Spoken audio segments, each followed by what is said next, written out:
Hello, good morning, hello, how's everyone doing? It is a beautiful day. It is Tuesday. Almost forgot what day it was. It is Tuesday, May 26th, and we have a lot to talk about today. Oh girl, okay.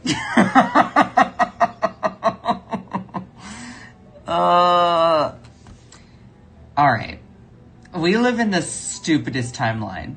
We seriously live in the stupidest timeline. This was after we had negotiated peace that we ended up bombing them yet again. Yet again!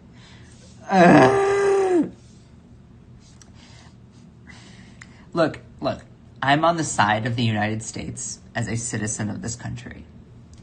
Though, I have to admit, Iran is seriously winning this conflict. They are holding us by the BALLS because Trump desperately wants to negotiate a peace deal and they are not interested at all. And then Trump is like, fine, I guess I'll blow you more to smithereens. It's like, but are you though? Because Iran's pretty much holding their own, you know? Anyway. Hello, Cantiguan. Hello. Oh my goodness gracious. Just all of this. We live in the stupidest timeline.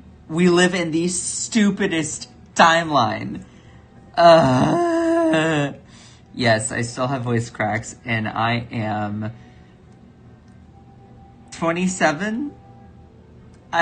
Geez Louise, I sometimes forget my age. Anyway, hello, beautiful people. I hope you all are thriving and not just surviving. Oh, girl, we have a lot to talk about today because the incompetence is off the charts.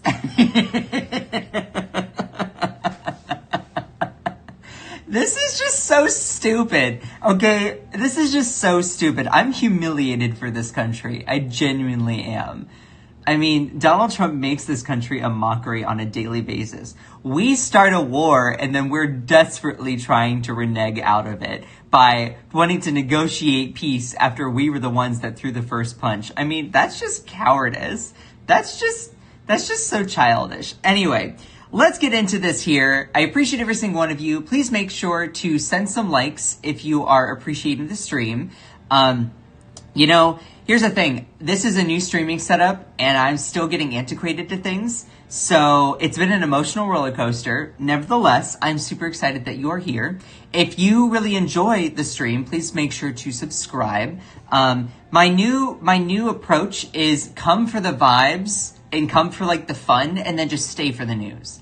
I think I've been focusing so much on just giving the raw information, which is good. But I'm also I want to create a space that is wholesome, welcoming, and inclusive, and fun, and also where I break down everything that's happening. And you can have your opinions, that's fine. But I also just want to create a good vibe and a good space. So that's going to be my goal. So I appreciate every single one of you. If you are new here, make sure to say hello and where you are tuning in from. I do like to get to know new people when I get the chance. Nevertheless, let's get into it here, shall we? So, the United States, okay? The United States bombs Iran hours after negotiators arrive for peace talks. Yeah. So, apparently, the peace talks are going really, really swell. Really swell because, this is just a cluster. It's honestly a huge cluster. The U.S. bombed Iranian targets on Monday, including missile launch sites and boats trying to lay mines, according to the U.S. Central Command. CENTCOM claimed the boats were laying mines in the Strait of Hormuz, which Iran closed shortly after the United States and Israel started bombing the country. Trump should have saw that coming, but yet he doesn't care. He doesn't care about people's financial situations or how it impacts gas prices, so why would he?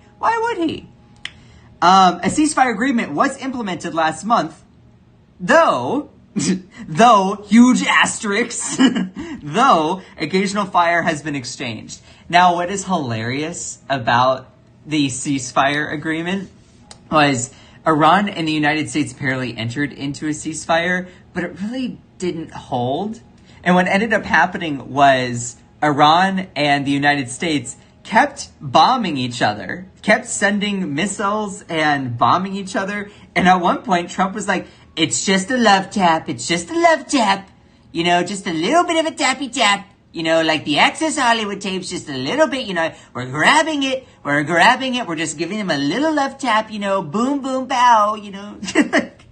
You cannot say that bombing another country and violating a ceasefire agreement is a love tap. Like, how do you expect people to treat you seriously? God, he's such a clown. Anyway, the latest strikes came just hours after Iranian negotiators arrived in Qatar.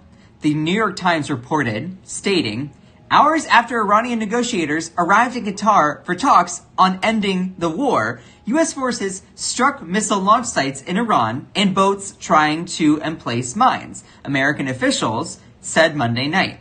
U.S. Central Command characterized the strikes in southern Iran as defensive and said they had intended to, quote, protect our troops from threats posed by Iranian forces. Central Command continues to defend our forces while using restraint during the ongoing ceasefire. I mean, here's the thing. I thought this conflict was supposed to be over like 2 weeks ago. No, like 2 months ago, but I hear 2 weeks. Like, oh my God. This whole thing, I just got a hair in my mouth. That's homophobic. This whole thing is a lot like a toxic ex-boyfriend that's just trying to come around again, trying to get your attention, okay? I mean, this is just wild, okay? And Donald Trump posted about this on his Truth Social. Negotiations with the Islamic Republic of Iran are proceeding quite nicely. It will only be a great deal for all or no deal at all. Back to the battlefront in the shooting, but bigger and stronger than ever before. Bigger and stronger than ever before. That's what they call my member. And nobody wants that. During my discussions on Saturday with President Mohammed bin Salman Al Saud of Saudi Arabia, Mohammed bin Zayed Al Nahyan of the United Arab Emirates, Amir Tanim of bin Hamad bin Khalifa Al Thani, Prime Minister Mohammed bin... I mean, I'm surprised that he actually typed all of this out. I mean, look at this. I'm surprised that he said it all. Look at this. He just... There is no way. I mean, credit to him. I wonder how many spelling errors are in here. I wonder if his assistant, maybe some sort of assistant was there helping him type all of this. All these people trying to put this very complex puzzle together. It should be mandatory for all these countries, at a minimum, simultaneously to sign on to the Abraham Accords. Okay, I want to talk about the Abraham Accords. Do people know what that is? If you don't, that's okay. I'm here to inform you about stuff. Not here to tell you what to think, but here to tell you what the Abraham Accords are. So, the Abraham Accords, it came up, hold on. So the Abraham Accords are a series of U.S. brokered diplomatic agreements designed to normalize relations between Israel and several Arab and Muslim nations. Now, the reason why this is a big deal is because a lot of these Arab and Muslim nations don't like Israel. They don't think that Israel should be recognized as a state. They don't like it at all. We, the United States, are allied with Israel, good or bad.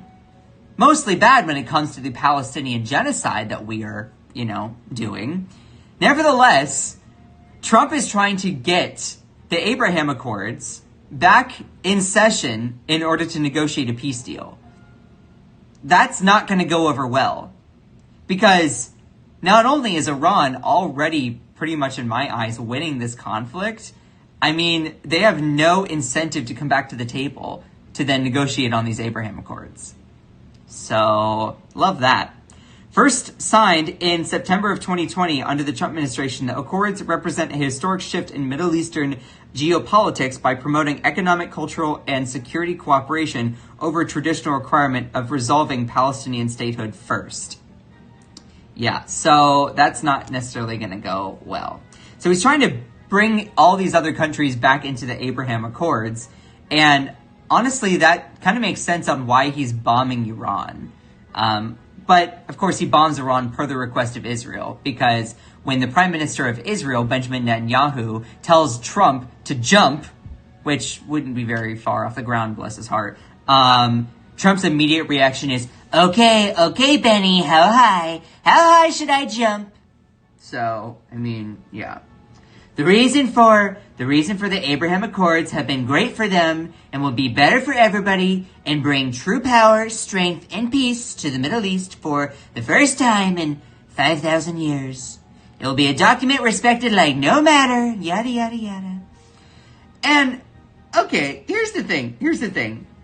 I find it astounding how, in the midst of all of this, you have Trump basically saying that we've negotiated a peace deal, and yet it completely falls through. I mean, I couldn't see that coming at all. It's not like this has happened over and over and over and over and over and over and over and over. I swear. And this is all amidst when I literally reported yesterday how Donald Trump also at one point was like, we're doing the exact opposite of Obama's deal. The exact opposite. Like, girl, just for those people who were like, okay, wait, what was Obama's deal? What was that? So Obama's deal was called the Iran nuclear deal. Have y'all heard of this? So the Iran nuclear deal was what we had before Donald Trump decided to tear it up, which in my view has then led Iran to literally being on the preconditions for developing a nuclear weapon. The Iran nuclear deal simply was a diplomatic solution that allowed the United States, the UK, France, China, and Germany, and Russia all to have excessive surveillance over Iran and their nuclear enrichment capacities and operations. So Iran agreed to being surveilled by other countries in exchange for lifting economic sanctions, for all those other countries to lift economic sanctions on Iran. Now, you're like, okay, well, what's an economic sanction? Good question. What is an economic sanction? Economic sanctions are commercial and financial penalties applied by countries or international bodies to coerce, deter, or punish foreign states, groups, or individuals. Basically, they're seen as an economic liability. They're seen as kind of a punishment. They're seen as a tool to then suppress the ability for other countries to economically prosper. Because if you put economic sanctions on a country, then it means that you're not trading with them as much. You have high taxes when you do it. Maybe you have some tariffs thrown in there. So in exchange for all these other countries surveilling Iran to make sure they're not building a nuclear weapon, they lifted those sanctions. Now, I'm not here to tell you what to think. Me personally, I think that's a fantastic idea. Because Iran is getting economic relief in order to then build up their country, but doing it without deciding to resort to building a nuclear weapon. What Donald Trump did was literally tear up that deal. It was one of the first things that he did when he became president back the first time. He tore up the Obama nuclear Iran deal. And you're like, well, why? Because maybe it had Obama's signature on it? I mean, you can't make this crap up. You cannot make it up. like, Trump hates Obama, constantly lives in his head rent-free. So, anyway, he brags about doing the exact opposite of Obama's deal in the midst of negotiating this peace deal. Which, okay, the exact opposite of Obama's deal, which we just laid out, the Iran nuclear deal, would be no surveillance, putting economic sanctions back on, which would make Iran quite angry. Okay, you're putting economic sanctions back on the country, but hey, you're no longer surveilling them. What it's going to lead them to do, put yourself in Iran's shoes. They're going to say, well, now that we're not being watched, maybe I guess we could develop a nuclear weapon. Maybe I guess we could. So, Iran starts to be on the preconditions for building a nuclear weapon, and Trump gets mad. Make that make sense. Make that make sense. It's like Donald Trump wanted Iran to have a nuclear weapon so he could blow the country to smithereens.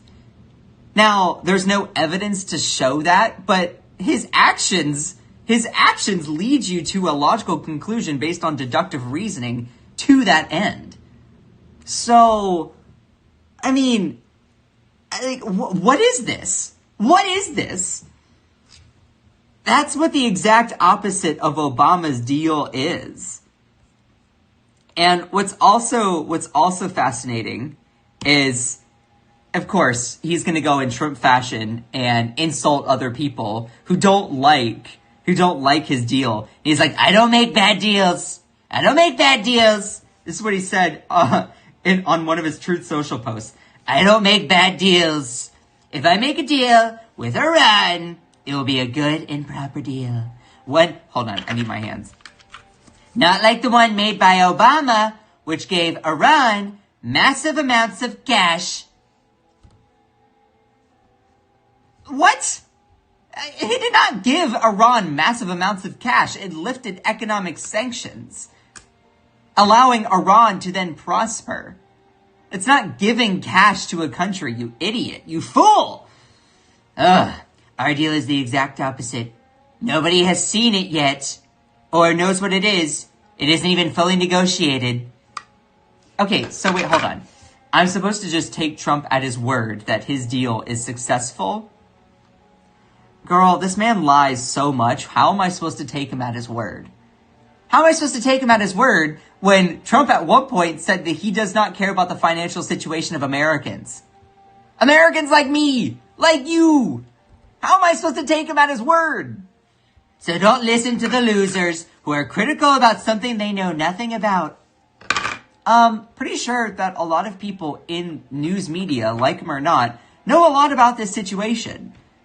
So, we're going to be critical of something also, even if it isn't out there.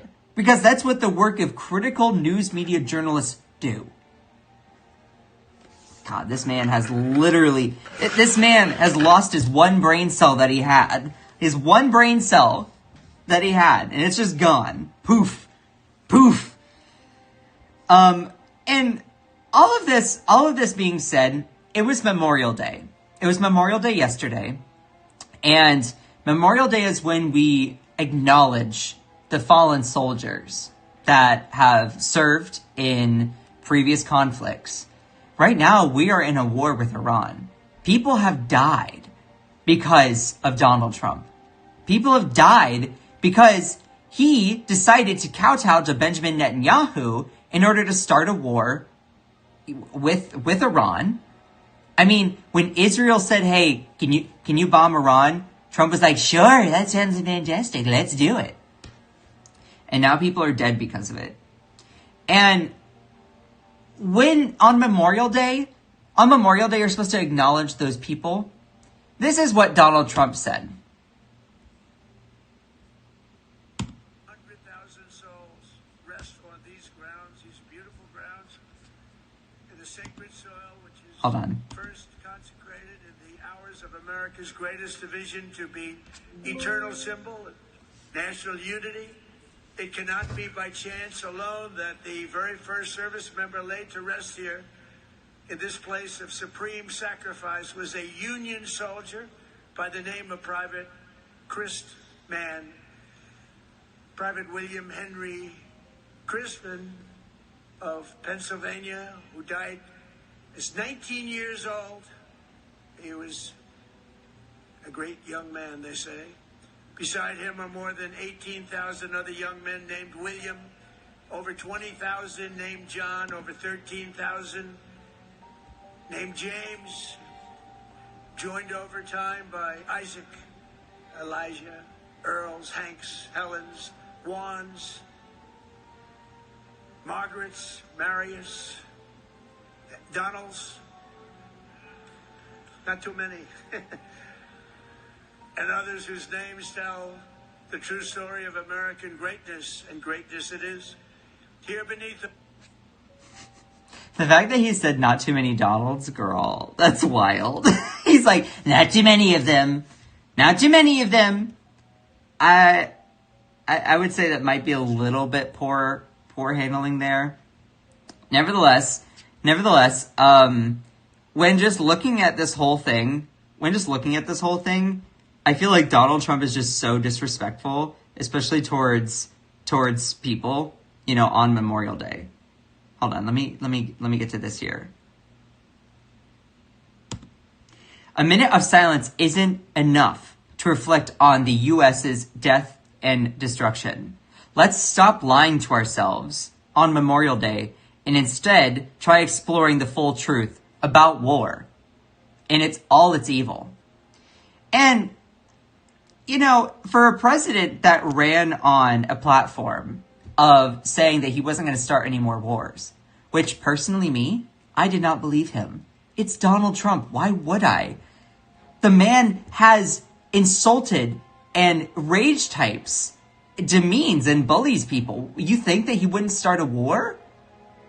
Like, girl, you're fooling yourself. Just because he said something doesn't mean you should believe him. That's like what a serial liar does. Anyway, so let me get into this here. I mean, I'm not going to trust him just because he said no new wars. Of course he was going to break that.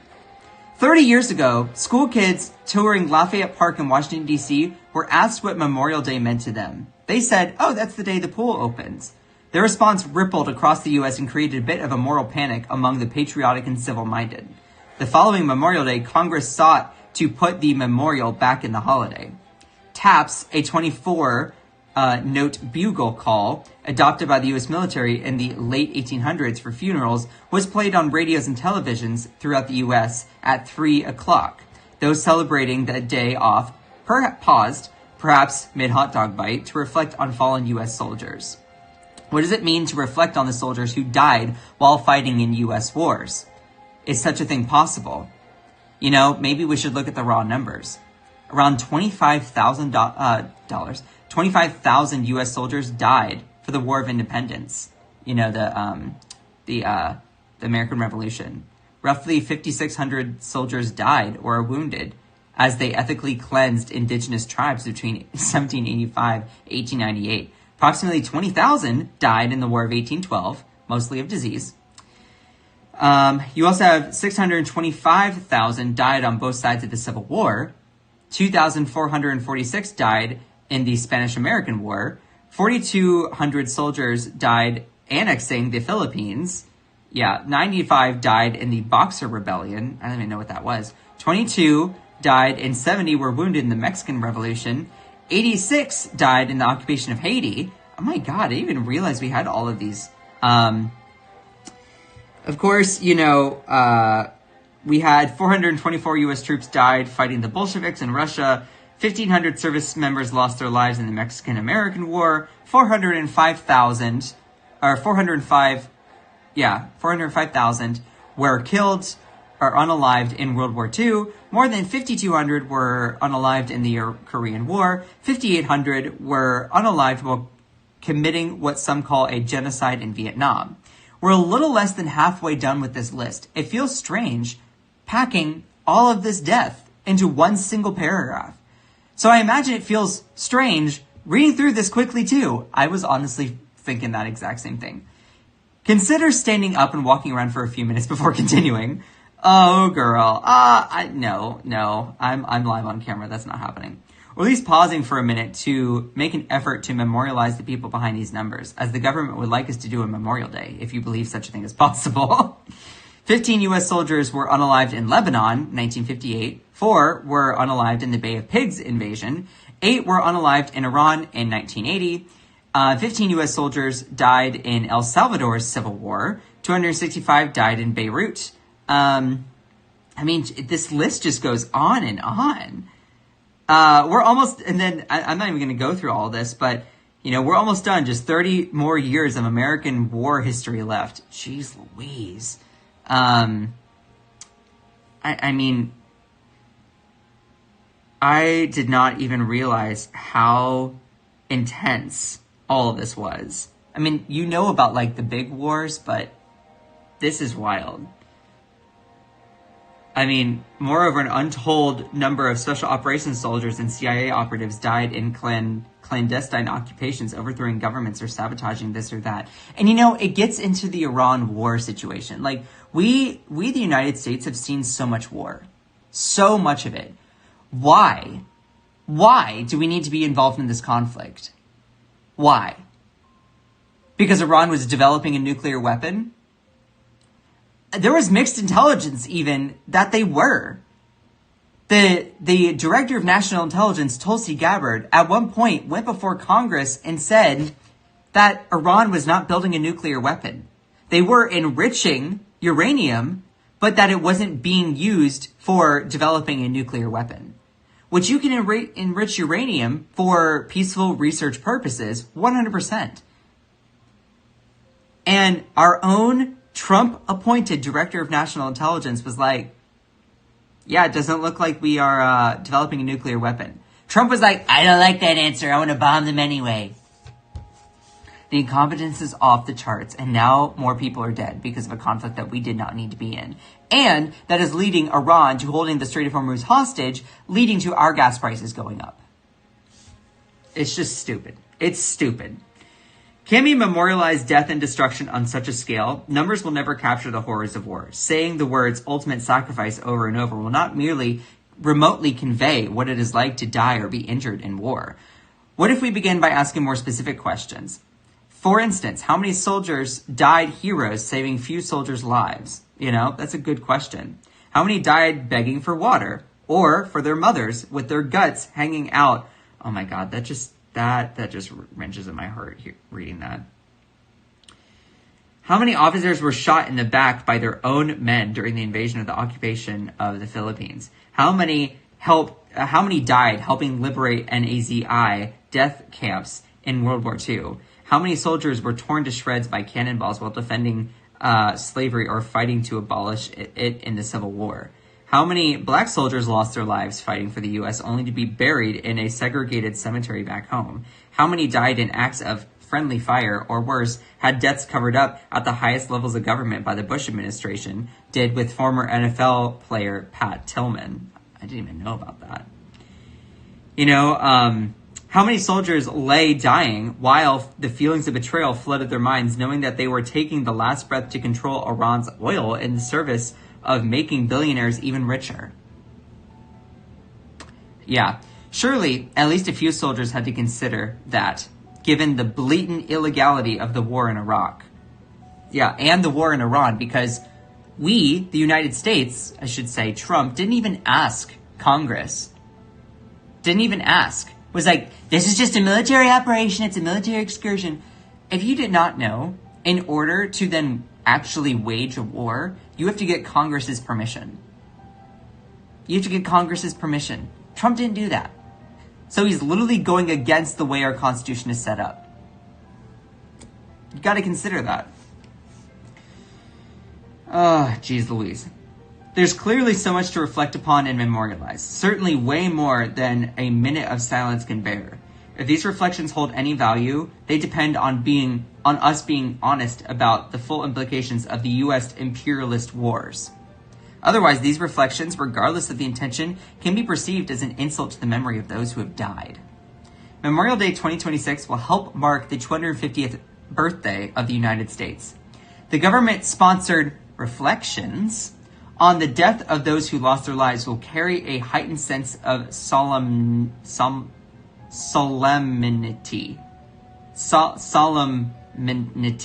Solemnity. I have no idea. Solemnity. Let's see. Many stories will be told honoring those who lost their lives for the U.S. empire. Further, corporate media and government will be exploiting all this patriotism to move Americans to support the troops who have helped damage or destroy 763 schools and 316 healthcare facilities, according to the Iranian Red Crescent Society figures. God, that's awful.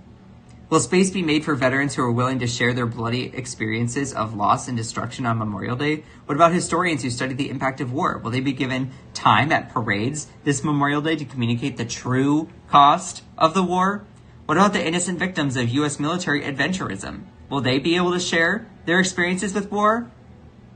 You can tell a war story by its absolute uncompromising allegiance to obscenity and evil. Memorializing certainly hasn't prevented war, certainly hasn't given that the United States does play plenty of memorializing while U.S. leaders dream up new wars to enter before they even end the ones that are ongoing. Let's stop lying to ourselves and instead try exploring the full truth about war in its obscenity and evil. If we can't figure out how to end the performative and hollow acknowledgement of the 1.4 million U.S. service members who died, many for less than noble reasons, let's just follow the lead of the kids at Lafayette Park saying, oh, it's just jump in the pool day. At least that feels more honest. That's wow. I mean, just wow. I mean, spitting facts there. This is an op-ed, though just reflecting upon that, I feel like that makes a lot of sense. Makes a lot of sense. I appreciate every single one of you that's in here. I'm going to check on the chat here because I haven't actually looked at this. Hello, everyone. Oh my goodness, there's a lot going on in here. Hello. How's everyone doing? How's everyone doing? Do we have some rage typers in the chat here? We might. If you're enjoying the stream, please consider subscribing. Otherwise, you're gonna have bad luck for the rest of the day. I actually made this little graphic earlier today, and I was like, oh my god, I think I'm funny. I think I'm funny. Okay. If you've been enjoying the stream, please make sure to subscribe. Otherwise, you will have bad luck for the rest of the day. And my voice is going to carry in your mind for the rest of the day. Super but busy. How are you doing, Scott? I'm doing all right. Tears were shed last night in frustration around my platform. Not even gonna lie, because this change has been a lot for me. It's changed a lot of the way that I've been setting up, preparing for the live stream. And it's been an emotional roller coaster. Not even pretending. You know, absolutely true. Like I was really frustrated last night that I ended up shedding some tears. I'm not even gonna lie. And I don't really cry too much. But yeah, it was not great. Not great. But we are still figuring it out. And I'm trying to give myself a little bit of a break. You know, it's new. Also, fantastic news for everyone in here. I ended up buying a microphone. So the audio is going to sound even better. It's going to sound even better. And it's one of those that's going to sit right here. And I'll talk right into it. So that will be exciting. Because what I've been trying to do is improve the quality of the stream visually. But then also my next big step is improving the audio quality. It's been a lot of change in a very quick turnaround. And for me, and this is just a personal thing, I really want to just get all the change done and then just roll with it. That's kind of where I'm at. I'm like, okay, I need to make sure everything is perfect before I then just accelerate. So, I appreciate every single one of you. Vulnerability is strength. Thank you. I needed to hear that. You know, it's sometimes really tough. Nevertheless, let's get back to talking about some of this stuff. Let's get back. Hold on. Look at all these tabs, okay? I really want to get rid of this Ask a Gemini thing up here. Does anyone know how to get rid of it? Because these are all the things I have set to talk about. Look at all of these up here. I mean, like, it makes it so hard. It makes it so hard. I can get rid of that. I can get rid of that. Ugh. Jeez Louise. Jeez Louise. Do we want a brief little overview on why we are in this Iran war and also how this is increasing gas prices? I feel like this is something that I talk about a lot, but I also want to really drive this home. Do we have any new viewers in here this morning? Do we have any new first-time viewers in here? Make sure to say hello in the chat. If this is your first time tuning in, even if it's for like a minute or so, make sure to say hello. Make sure to say hello. Is this, comment below, is this anyone's first time this morning? Because y'all are awesome. You know, my new approach is come for the vibes and stay for the news. Because, and I've been thinking about it for a while, is that people I think really come to the live stream not for necessarily me breaking down all the specific news, but for me basically for my energy. So I appreciate every single one of you. Hello, first time. Hello, Gary. Deco Claire. I don't know if I'm saying that right. Hello. So do you all want a brief little overview on why this Iran war is actually raising gas prices? So let me actually give this, let me just do this really quickly. Okay. So we know that this Iran war is raising gas prices, and you see it in your daily life. You go fill your car up at the pump, and of course you balk at the frustration knowing that you're paying more when it could have been way less. Now you might say, okay, I get it, but like how? How is this Iran war situation actually raising gas prices? How does that work? I know that the Middle East has a lot of oil, but how is that actually raising gas prices? Let me show you something here really quickly. So I want to show you a map of Iran. I'm going to go to Google Maps. No, go away. Sorry. Okay, let me show you a map of Iran here really quickly. So what you are seeing here is there's Iran. You also have Iraq, Saudi Arabia, Bahrain, Qatar, the United Arab Emirates.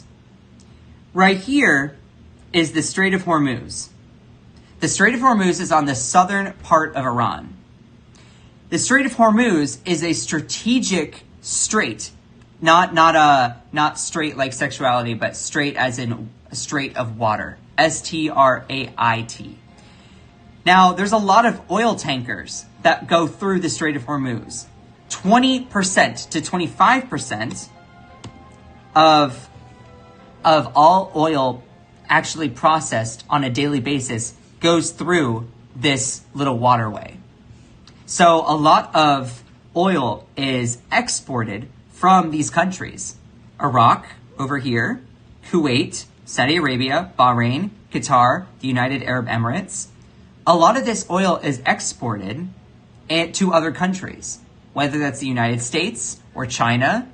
So because we bombed Iran, Iran is angry, and they're holding the Strait of Hormuz hostage, laying mines in the water, blockading it with their military. The United States is really frustrated with that because what it's doing is raising our gas prices. And you'll say, okay, how is the blockade of oil leading to higher gas prices? Well, oil is used and refined to create gasoline. And this isn't just happening to our country. This is happening across the world. And you say, okay, well, All these other countries, they export oil. Well, they can't get through this blockade. Why don't they just export it through other channels, by truck or by rail, other places? Well, it's easier to travel with a big ship all the way to China than having to rely on a rail system to go all the way down this way, go all the way across the continent. So that's why we're seeing our gas prices rise right now. And you're like, well, okay, I get it, but how is it raising the price? When supply gets lower, demand stays high, the price of the good goes up. When demand gets low, supply gets high, it gets cheaper. It's a simple law of supply and demand economically. So right now, because you're not seeing oil tankers go through the Strait of Hormuz, we are seeing gas prices rise as a result. Now, the United States is deciding to then release some of its strategic reserves in order to try and keep the price at least stagnant. So I'll even look up AAA gas prices. So current average, we're getting close to $5, but we're at $4.50. Yesterday's was $4.50, and a year ago it was $3. It also greatly depends on where you live. So I live in North Carolina. We are around $4.20, $4.10. Where is N? North Carolina. So, when looking at it here, this is the national average. This is the state's average. I live in Raleigh, North Carolina, so it's a little bit more expensive in the cities. So I'm around $4.20. Compare this to somewhere like California. California is at $6. That's a lot. And think about what people could have been using the money for. Alabama saw a huge rise as well. It's $4 for people in Alabama. A year ago, it was $2.70. That's a big change for them. That's a big change for people in Alabama, a rural, more lower income state.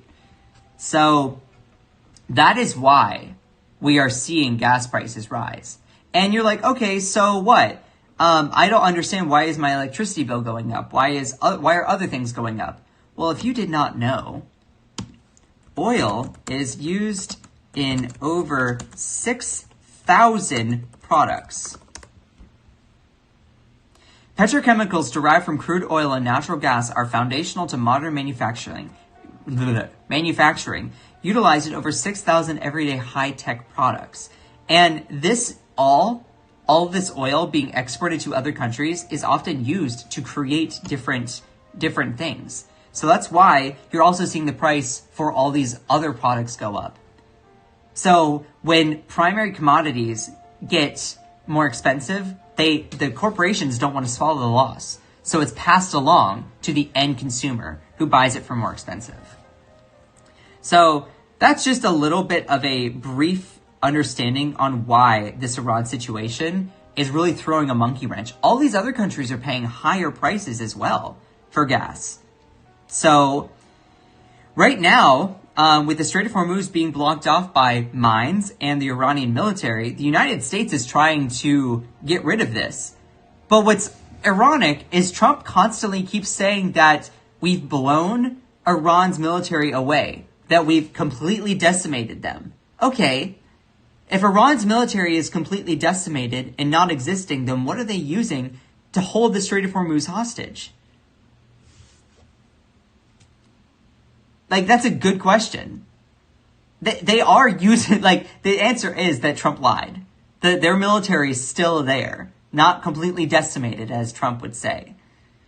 But also there are lots of mines in the water here. So even if an oil tanker does try to pass through here, what ends up happening is they get blown to smithereens. And also it's an environmental disaster because when the mines are put in the water here and the oil, when it blows up, it of course leaks out and just pollutes the environment. So it's not great.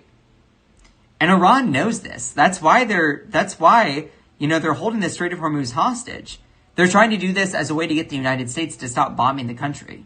Well, they're still bombing, like the United States is still bombing Iran, but the United States wants peace and wants this to be open. Except guess what? The Strait of Hormuz was open before the war. So Marco Rubio, this gets me to this thing. Hold on. Marco Rubio, hold on. This gets me.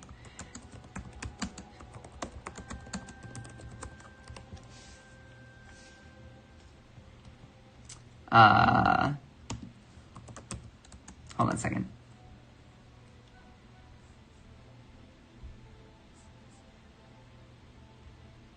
Where is it? Where is it?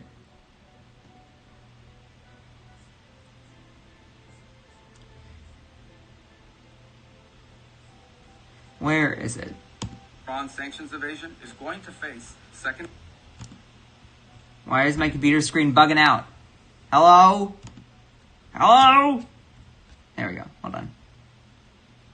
Actor that enables Iran sanctions evasion is going to face secondary sanctions exposure and a loss of access to the U.S. financial system.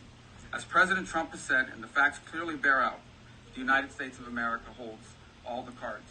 There is no scenario here in which if they decide to join a ladder of escalation, they wind up getting the last say.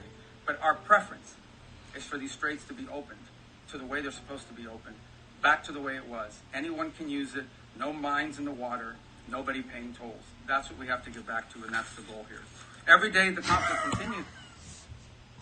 The goal is to go back to the way that it was before Donald Trump, in his petulant nature, decided to bomb Iran. That's the goal. Oh, you cannot make this crap up. You cannot make it up. The fact that Donald Trump's Secretary of State, little Marco Rubio over here, okay, little Marco, saying that the goal of the Iran war is to go back to the way that it was before the war started. And you thought Kamala had word salad. Because here's the thing. What got us into this war? It was Donald Trump bombing Iran. Iran decides to hold the Strait of Hormuz hostage. And now you're like, we need to open this back up. We need to get it before to how it was before the war started. So it also really highlights when he says that, the United States holds all the cards. Remember when he said that? And a loss of access to the U.S. financial system. As President Trump has said, and the facts clearly bear out, the United States of America holds all the cards.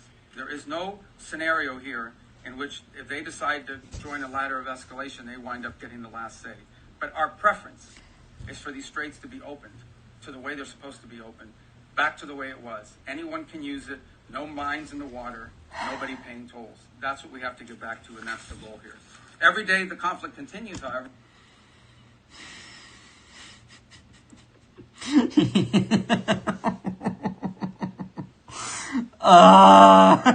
Get me out of this timeline. Get me out of this timeline.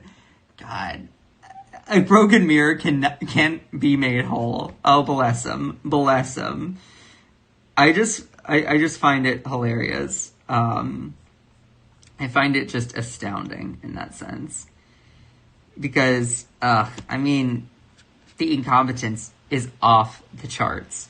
And again, this is all coming at a time when Donald Trump was bragging about getting peace negotiations through, and the negotiators arrived for peace talks, and then the United States decided to bomb Iran again.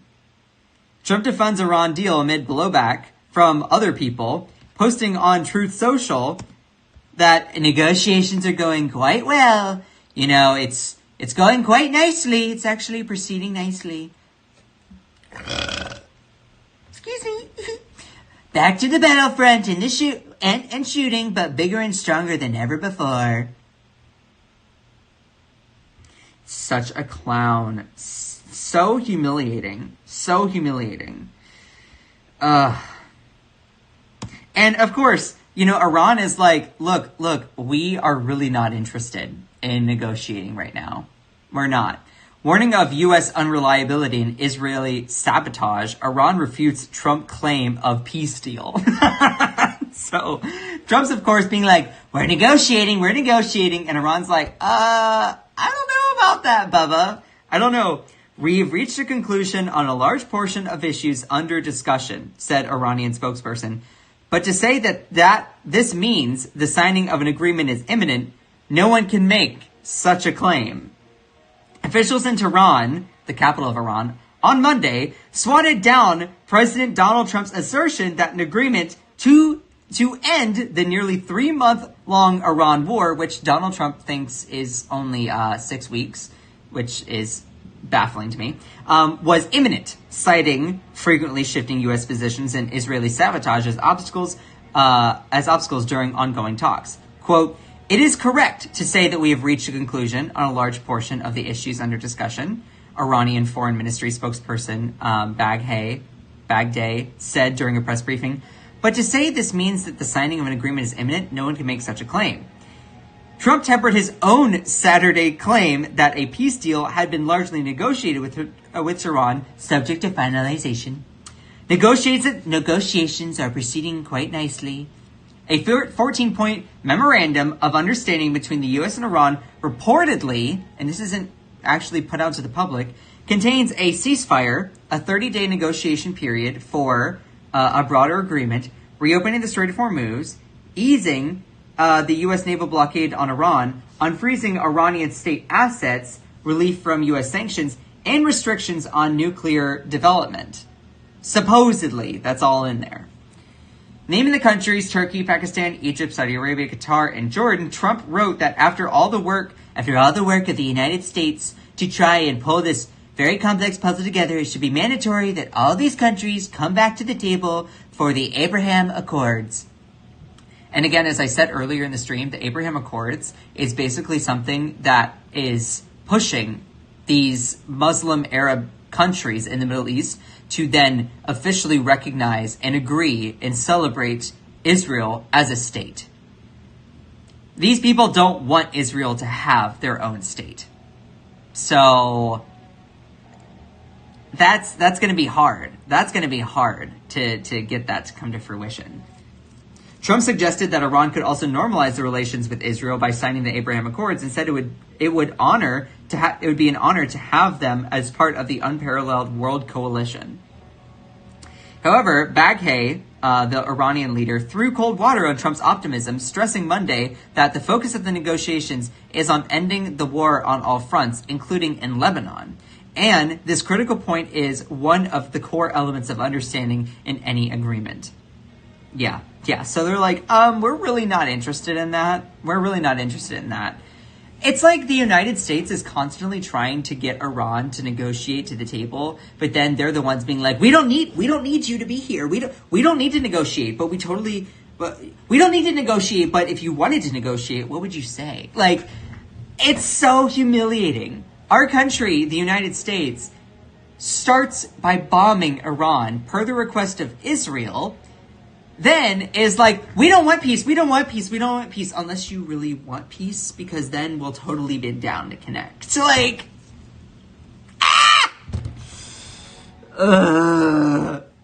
get me out of this timeline. Anyway, so clearly Iran is not interested in negotiating, so that's also interesting. Bless their hearts. Let's move on to the next story here. Please make sure to send some likes. I appreciate every single one of you. Thank you to those who have sent some likes and also sent little, sent star for 2 jewels. Oh, thank you, Jay. Lots of psychiatrists warned us about this fool. Yeah, no, seriously, they did. Lots of psychiatrists are like,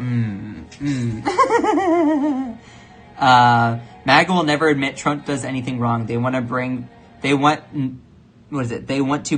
back no rights for women and people who are not white. Yeah, that's very true.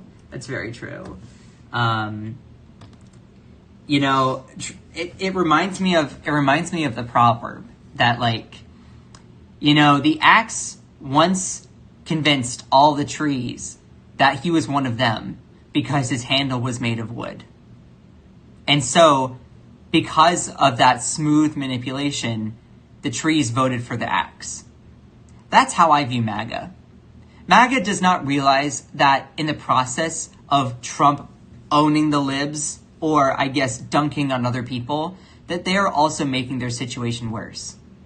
But MAGA is motivated by their personal grievance and spite towards the other side than they are at policy that's going to improve the lives of them, but also anyone else. And it's sad because I was one of those people. I was raised that way. I was raised in a very Christian conservative Southern home. And for people who are like, I don't understand how people could get in that mindset, I do. It's based purely on like your tribe. It's based on your loyalty, based on personal grievance. It's not based on policy. It's not based on critical thinking. It's based purely on spite. It's a very primal way to go about thinking. Are you in my group or not in my group? And it's very tribalistic as well. And that's what Trump has basically tapped into. He's tapped into the tribalistic nature of humans in the past. And you could say good politicians have done that, manipulating people for a long time. And I think it's time that we as humans decide to take a leap and actually go towards empathy, critical thinking, and communalism, and looking at all of us and all of our respected rights being recognized as a strength rather than being so focused on individual liberties at the expense of other people, which is what Trumpism is. So I appreciate every single one of you. Let's move on to another story here. I want to close out all these tabs though. Hold on. Because I've talked about this enough today. I'm keeping up that and that. I can take this down, I can take this down. I might get to that. I want to talk about this here because I haven't even gotten to this. MAGA are the least educated people according to Trump. Yeah. True. So, let's go ahead and cover this story here. Give me just a second. So, I have not seen this story or read this all the way through, so you are getting my raw reactions here. I saw this headline and I thought, I'm going to cover this live because first off, I was like, I don't have all the time in the world this morning. And also, I was so focused on everything with Iran earlier this morning, how Donald Trump was like, said he was doing peace negotiations. Now he decided to bomb them anyway. Again, it's like, oh yeah, couldn't have predicted that. But this, I saw this and I'm like, whoa, this is wild. I want to know more. So, ICE, Immigration Customs Enforcement, F-ICE, agents pepper spray U.S. Senator. That's wild. Immigration and Customs Enforcement agents pepper sprayed Senator Andy Kim, a Democrat from New Jersey, and protesters on Monday in Newark. Demonstrators gathered outside Delaney Hall, an immigration detention facility, where some inmates are on a hunger strike to protest conditions at the facility. Good. I stand with them. According to NewJersey.com, Kim attempted to broker an agreement between agents and protesters to try and defuse the situation. Okay, so he's genuinely trying to, figure something out going forward. At one point, agents started pushing the crowd back and began firing projectiles containing chemical irritants. Oh my God. The senator reportedly placed himself between the crowd and the agents, putting his arms up as if to say, stop. It's just burning, Kim said after inhaling the chemicals. Video posted on social media shows Kim being tended to after the incident. Oh my God.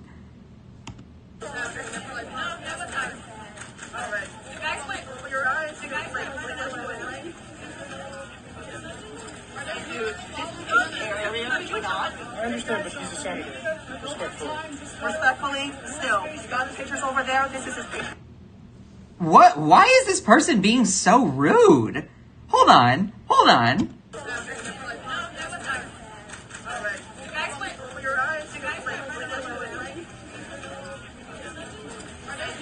Wow. Area, could you not? I understand, but he's a senator. Respectfully. Respectfully, still. He's got the pictures over there. This is his picture. Why is this person being so nasty? The person that covered up the camera, like what the F is that? What the F is that? This person's doing their job, just collecting information about what happened, and they're like, no, ew, get out, get out. Let's watch this over here.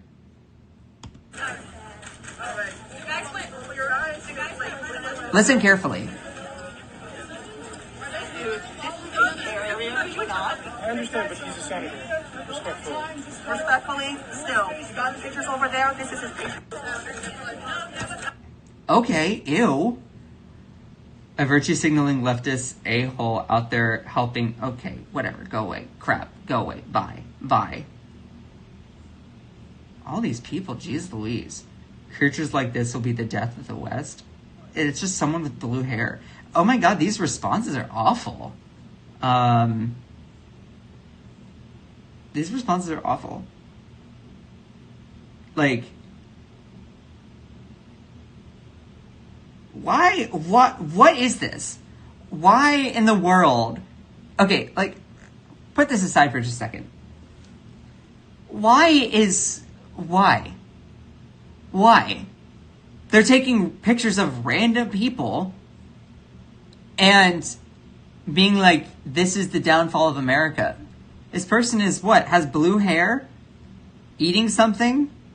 So what? Like, what in the world? These people are demented. Like, what? And think about it, y'all. Think about it. ICE is going around and literally tearing apart communities. Regardless of people's immigration status, that's not how you do it. If you really want to solve immigration in this country, you know what we could do? You know what we could do? And I'm going to make my camera a little bit bigger here. If we really want to solve immigration in this country, you know what we could do? We could actually fund the immigration system to actually process people's cases. What we could do is pass a piece of legislation that pours more money into staff, into hiring immigration court judges, in order to then process the obviously huge amount of cases that still have to be disputed. There are people who are coming to this country seeking asylum from other countries south of us, all across the world as well, for a chance at trying to achieve the American dream. Okay? And what do we do in return? We fearmonger about these people's mere existence and tell them that they are poisoning the blood of this country when they're just coming here trying to literally, like, provide for their families. There are people in countries that are south of us who are fleeing from violence from cartels. There are people who are fleeing to America for a chance to build themselves up economically because back home in their country, it's not great. They're fleeing from environmental destruction. Their whole home been just completely obliterated by natural disasters. What do? In return, we demonize these people who are willing to take the most inconvenient jobs, the most hardworking, gruesome jobs in order to make our basic society function. Like, come on. That's just cruel. It's cruel. And MAGA thinks that running on that cruelty is somehow Christian behavior? Like, Jesus was an undocumented immigrant going between nations around in the Bible. In the Bible, it talks about welcoming the stranger, healing the sick, helping the poor. And what does MAGA do? Completely hijack Christianity to being a cult of personality? Like, ew, get out of here with that. It's disgusting. It's absolutely blasphemous and disgusting. All this being said, if we really want to fix immigration, you know what we could do? We could fix and fund a robust immigration system where we hire enough judges, hire enough staff to process all these cases, to conduct all of these interviews, to make sure that every single person gets their fair shake as they are guaranteed the rights under our Constitution, citizen or not. And right now, the United States, what makes us truly great, our diversity, the cultural fabric of our country, being tested because of some sort of fear of purity and racial contamination because a lot of the immigrants coming in are not white? Am I, as a white person, supposed to be fearful of that? Like, ew. No! I thought we could get past that kind of crud. But Trump going back and normalizing it with his ICE Gestapo? Get out of here with that crap. Get out of here with that crap. It's disgusting. They use the word deplorable for a reason. And people like to be like, oh my God, it hurt my feelings. Yeah, disgusting. Disgusting. And the fact that a Senator Andy Kim ended up literally standing up and being like, hey, let's figure something out, and gets pepper sprayed because of it, that's just wild. I want to see if I can find another video with other responses, because all those responses were gross. Andy Kim pepper spray. That's not how we spell spray, Scott.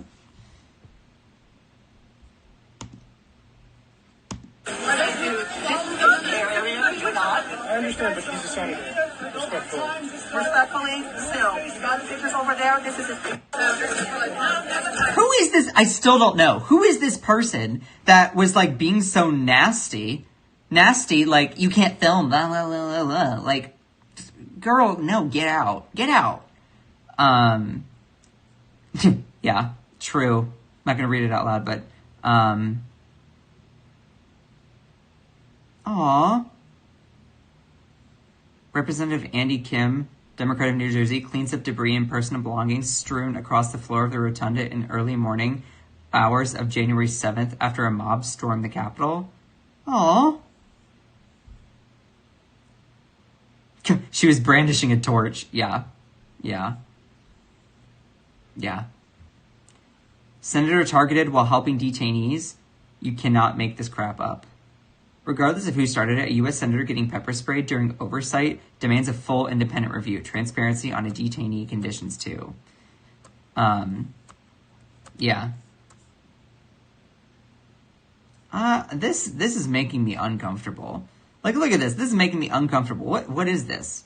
Ew. Ew. ICE tear gassed a sitting U.S. senator, and this won't even be a lead story on cable news networks tomorrow. No, like, this was not even a leading story here. There was another story that I'm going to go over, and this would have been breaking news had it been 10 years ago. But then today, it's like barely even mentioned. It's just barely even mentioned.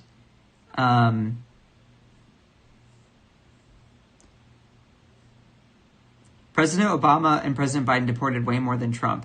There weren't any goons roaming the streets and kidnapped. Pure chaos in his administration. Yeah. Yeah. I pray he sues. They're going to need that fund for exactly what was originally intended after the mess they've created. True innocent people wronged by the government. I still don't even know who's the person that was like, you can't film here.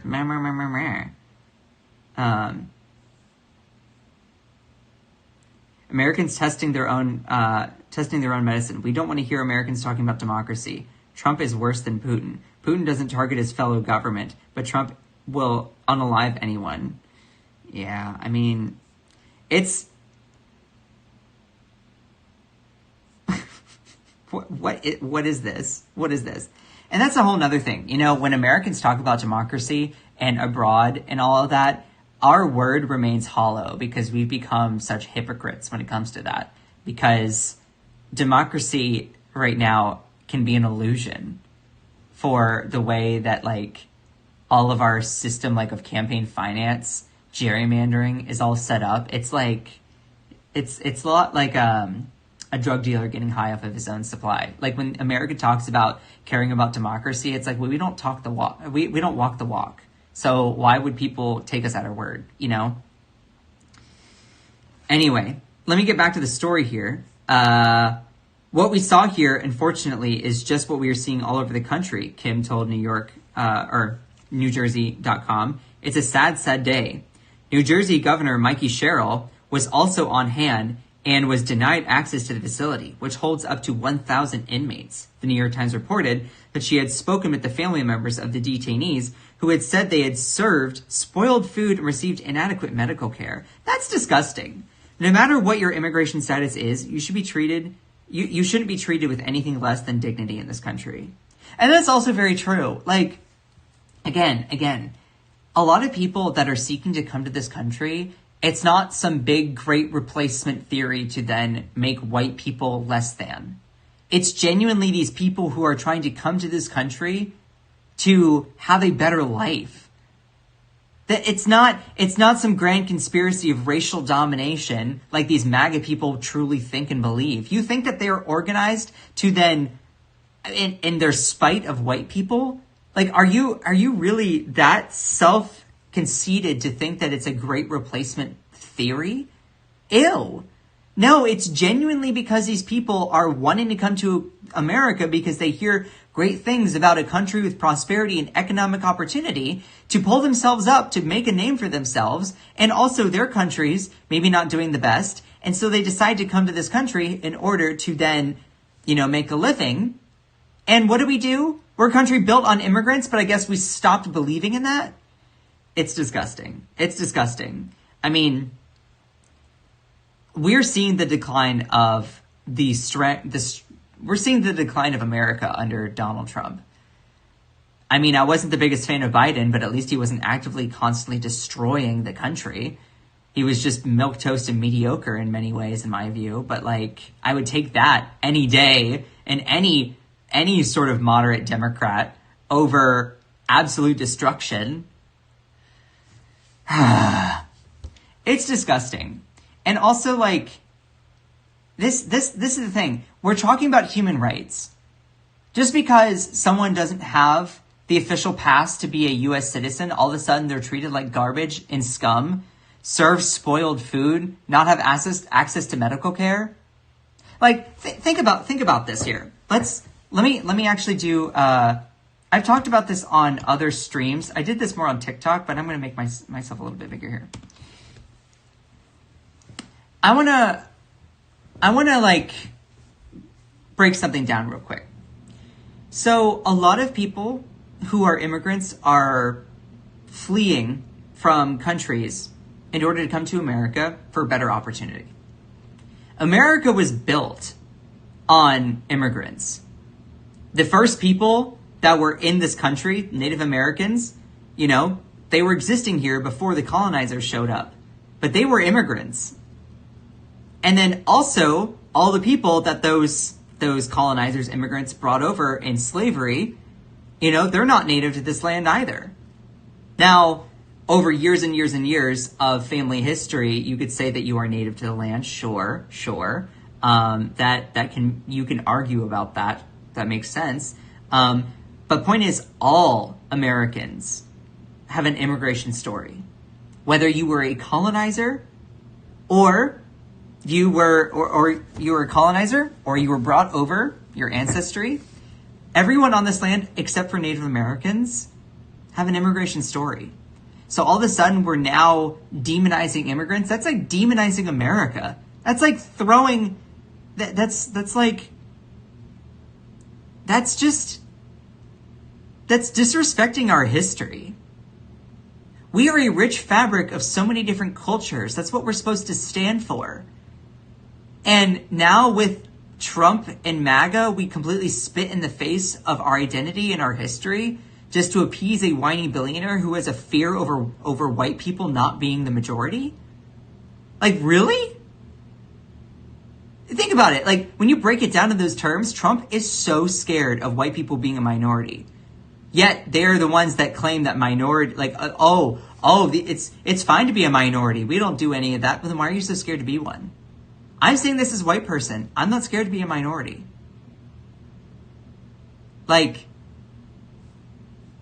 So what? Am I supposed to be fearful? Am I supposed to be scared? Like, ew. But also, these people are risking their lives to come here. Yes, they are violating the law by coming to this country illegally, but understand their situation. A lot of people that are undocumented are coming to this country for a chance at a better life. They're fleeing violence from cartels in their home countries, south of us. Or they're fleeing from a lack of economic opportunity. They're fleeing and deciding to come to America for the chance to build themselves up. Maybe their home was destroyed. And they hear about this golden, shining place, America, as a way to build a dream, build a legacy. And we just spit in the face of that. This is a good thing to quickly talk about. Here's the thing. Are you willing to break a law in order to do the right thing? Now, I don't often, you have to be common sense about this. But think about it. A lot of people justify breaking the law by coming to this country illegally in order to provide for their families, to put food on the table, have a better chance at economic opportunity so they can provide for their families, for their loved ones, for their communities. Think about it like this.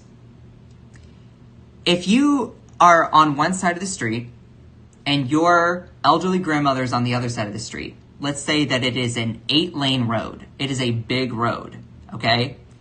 And the nearest crosswalk to get to the other side of the street is 1 mile in each direction.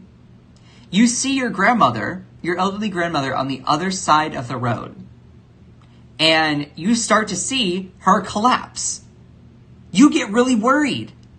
You're like, oh, this is awful. This is bad. Are you going to then run down to the crosswalk a mile in either direction, cross, and then go over to heal your ailing grandmother who's having an episode? Or would you be justifying bending the law by crosswalking or by jaywalking across the road to get to her? I'm not saying that it's okay for people to have come to this country illegally. But you also have to put yourself in their shoes. Be an empathetic human being. Understand what it's like from their perspective. Talk with people who are undocumented. Learn about their struggles. Right now, we just see a complete demonization of those people. They haven't even been given a chance to defend themselves. They haven't even been given a chance to share their story. It's disgusting. And when you have people like Andy Kim that are trying to at least foster some sort of peace, try to do at least the right thing, get pepper sprayed? Are we supposed to be proud of this, America? Are we supposed to be okay with this? It's disgusting. I certainly hope that you would want to save your grandmother and justify jaywalking in order to do so. That's just me. That's just me. And it's not to say that all immigrants are pure and perfect. No, we're human beings. So you also have to put, yourself in everyone's shoes there. Though, I just want to point out that the demonization based on a whole group of people in any sort of way is disgusting. It's disgusting. And you know that. You know that. Anyway, let me move on to the next story here. I appreciate every single one of you. If you are enjoying the stream, please make sure to send some likes. Y'all are amazing. Even if you don't like me, okay? Even if you don't like me. Let's move on to the next thing. I don't think I'm going to talk about that. Oh, yeah, that's interesting. Huh. Oh, yeah, we'll talk about that. And that. Let's take a break for a second. And let's talk about this here. I appreciate every single one of you. Where's my music? Oh my God, it went away. Why is my music not here? put on some Coldplay instrumentals. Okay, not gonna lie. I was listening to Coldplay yesterday, and I had tears running down my face. It was one of those days yesterday. Y'all ever had those days where you're just listening to Coldplay and you're in your, like, sad boy vibes hour? Yeah, I was there. If you're enjoying the stream and everything, please make sure to subscribe. I work super, super hard to do what I do here, and y'all are amazing, even if you don't like me, okay? Come for the vibes, stay for the news. I appreciate the fact that every single one of you is in here, even if you're being nasty.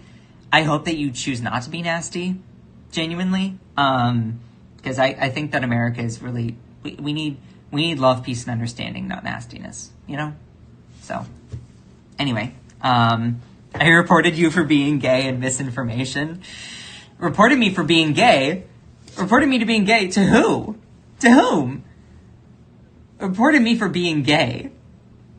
Like, is there a gay police? Am I not gay enough? Misinformation.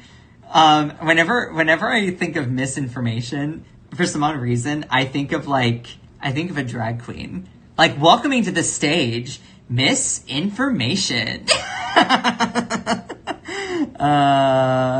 Yeah, don't be nasty. Yeah.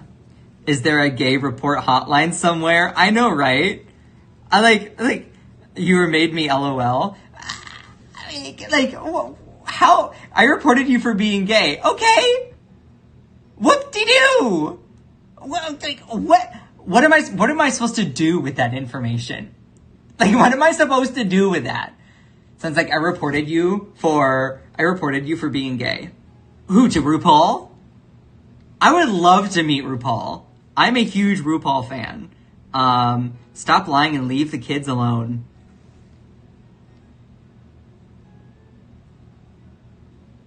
First off, we've not talked about kids at all during the stream.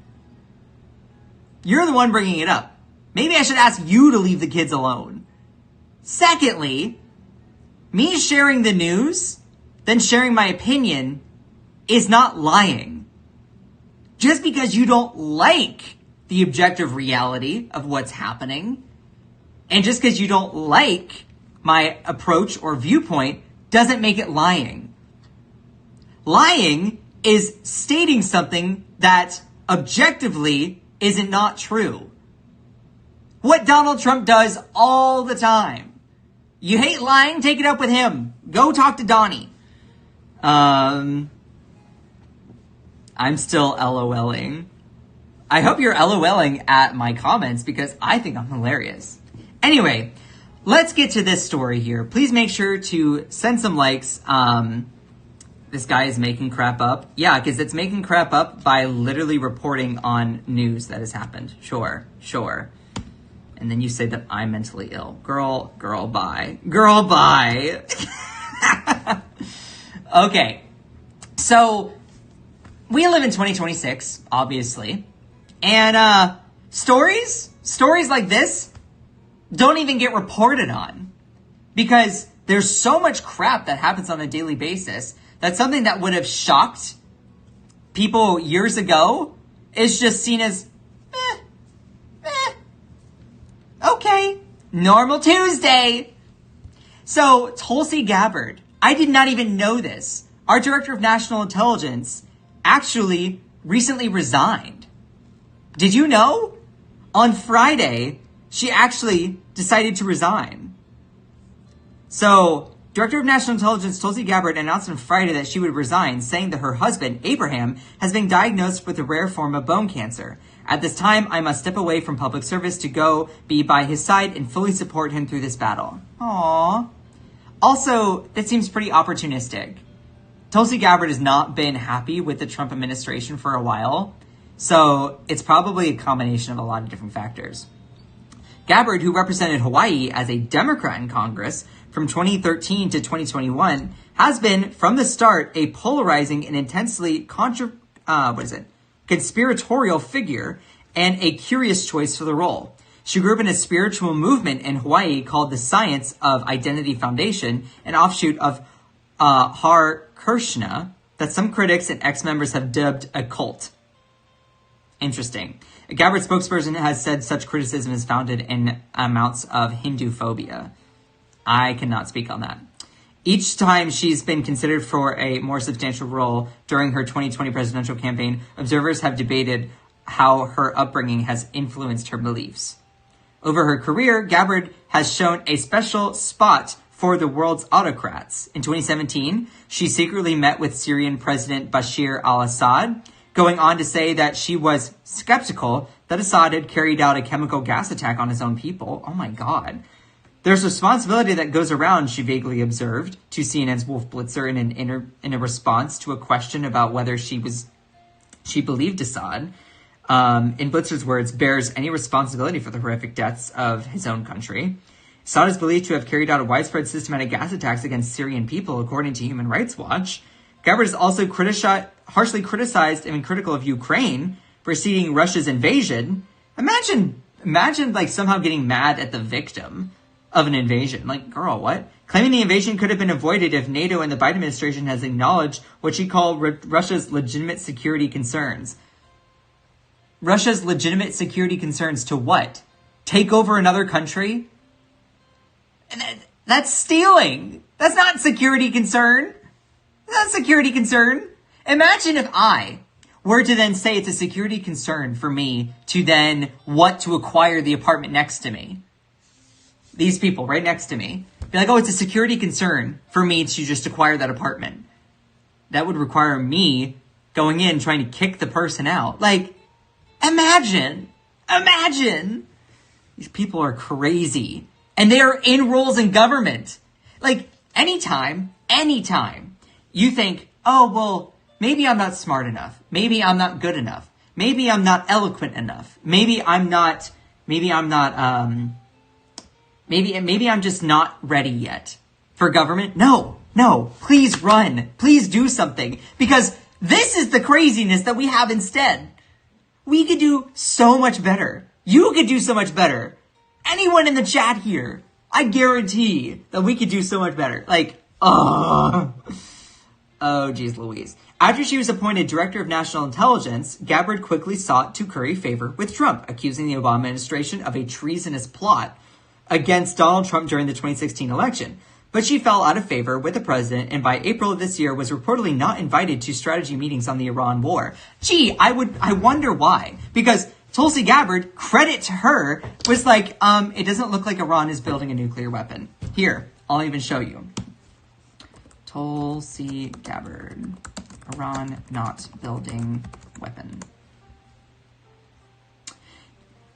She testified before Congress and assessed that Iran was not actively building a nuclear weapon and that Supreme Leader Khamenei had not authorized the weapons program that was suspended in 2003. Hold on.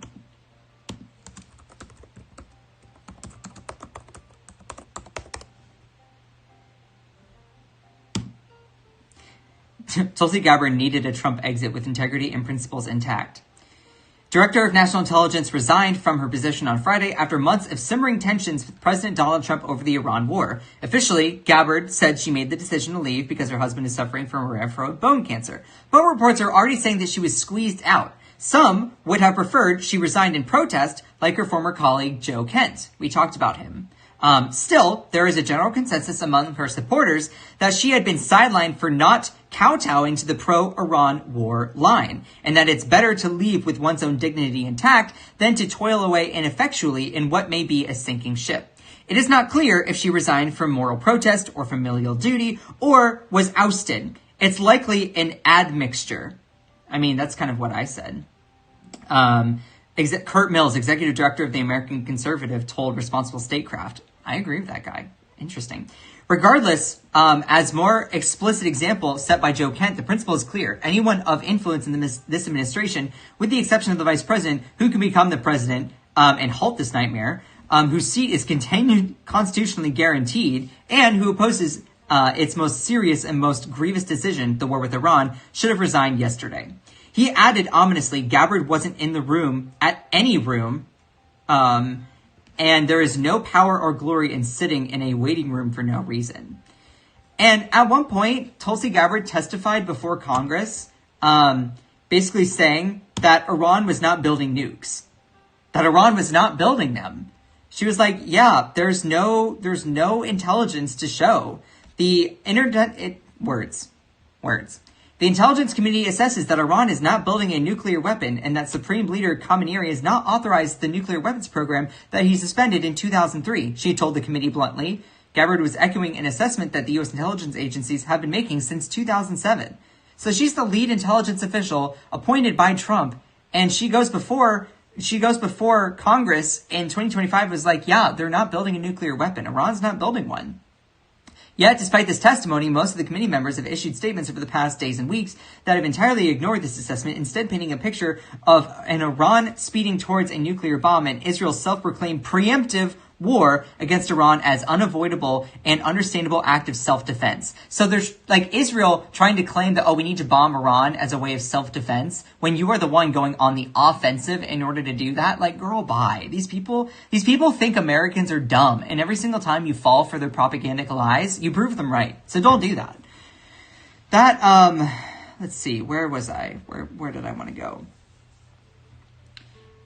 So it's just stupid. It's just stupid. It's just stupid. And now she's like, we're not building any sort of nuclear weapons. And let's see, hold on. Trump tension with Gabbard. Yeah, so there was like, oh wait, hold on.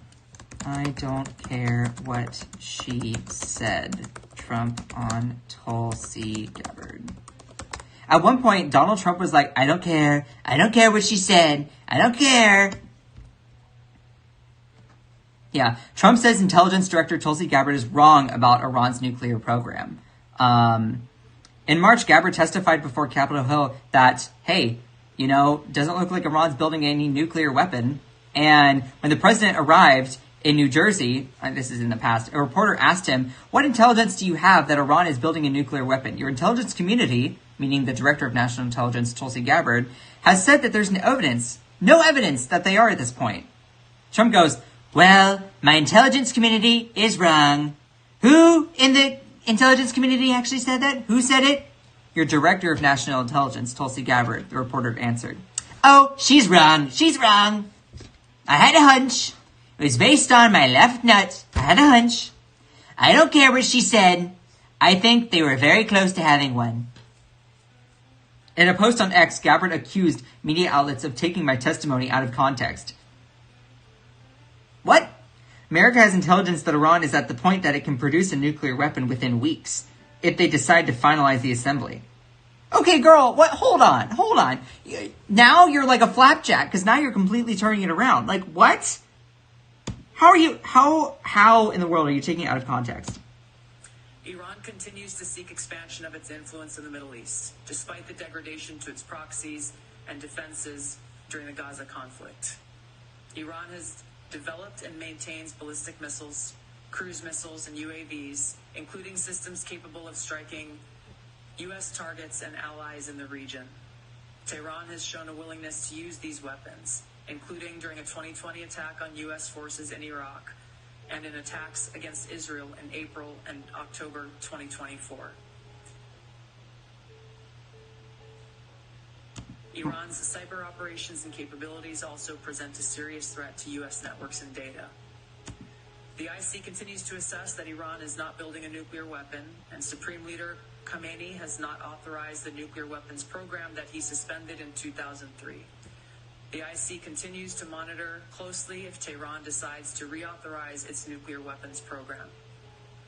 In the past year, we've seen an erosion of a decades-long taboo in Iran on discussing nuclear weapons in public, likely emboldening nuclear weapons advocates within Iran's decision-making apparatus.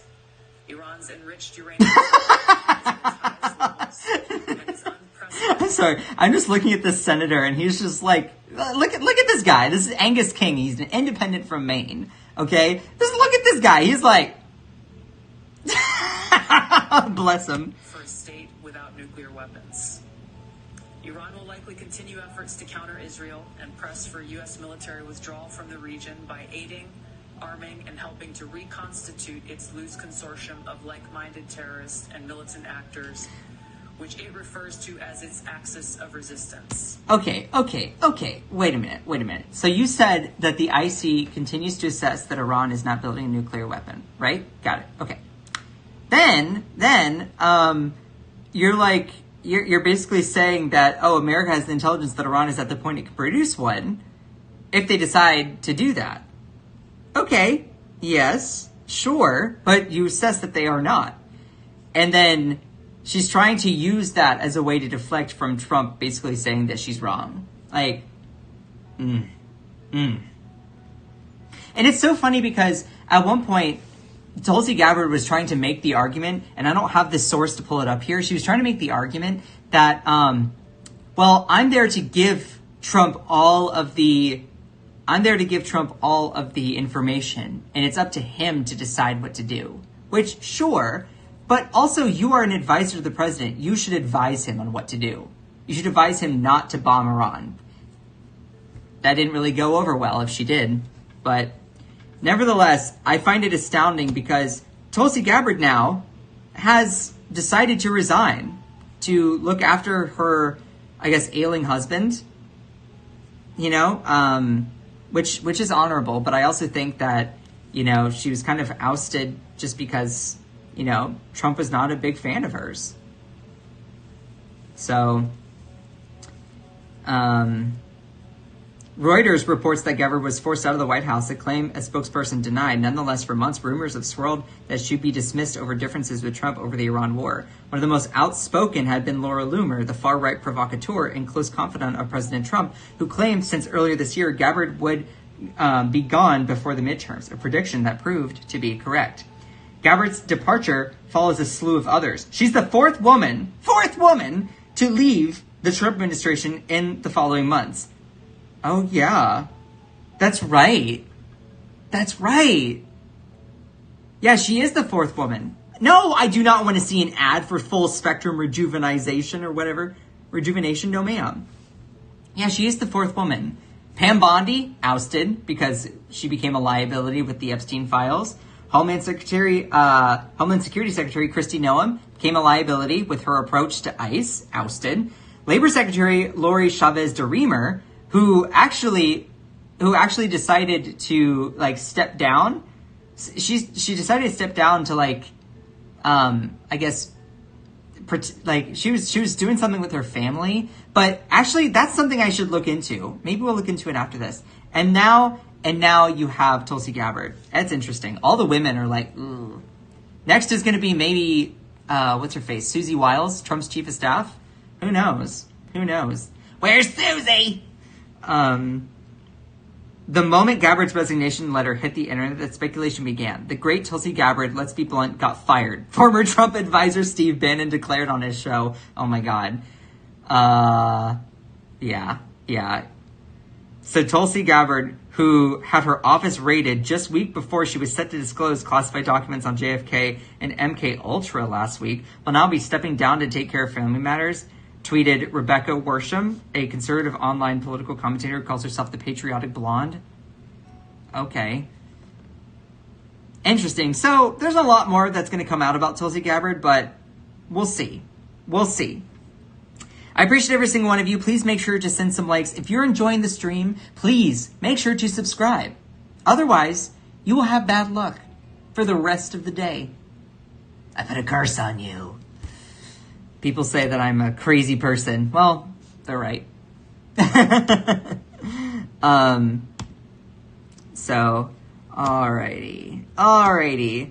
Let's move on to the next story here.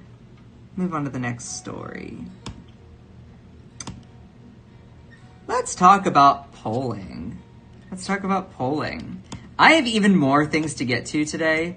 So, I always have a lot more to get to. But nevertheless, how are we doing in the chat here? I need to take a sip of my coffee. Do y'all like my red flannel? Do I look like a Republican?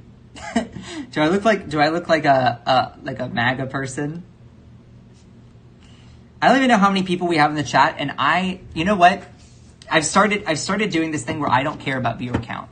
I don't care how many people are in here. I'm just happy that you are here. So, is the audio quality okay? Because I did invest in a mic. I bought a mic. It's going to be shipped tomorrow. So, is the audio quality okay? You said no. No, is it bad? I don't know what that means yet. But,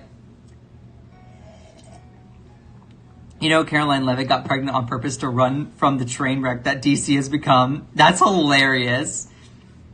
Oh, good. Flannel is a Vermont thing. I love that. I'll be an honorary Vermonter.